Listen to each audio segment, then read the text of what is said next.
Sorting out your finances in a new country can feel like a maze, and when it comes to U.S. banking, the rules for people without U.S. citizenship are often unclear.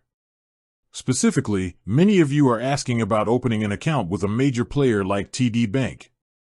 The good news is that TD Bank does offer options for non-U.S. citizens, but there are important details you need to know, especially when dealing with the U.S. side of the bank. TD Bank often requires an in-person visit to one of their physical branches to finalize a personal account opening for a non-resident. This is a common practice among traditional American banks because they need to verify identity and comply with federal regulations. You will need specific identification and documentation. Expect to present a valid, unexpired foreign passport. You may also need a secondary form of ID, like a foreign driver's license. Crucially, while a U.S. Social Security number is ideal, TD Bank, for non-residents, may accept an individual taxpayer identification number or ITIN for tax purposes.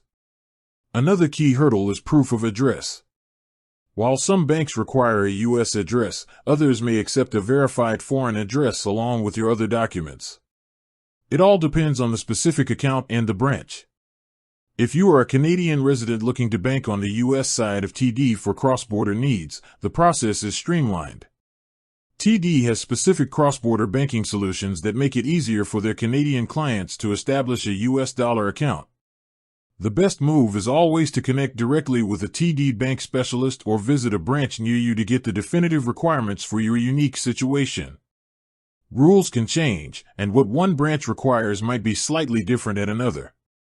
Prepare your documents, be ready for an in-person chat, and you can successfully navigate opening a TD Bank account as a non-U.S. citizen.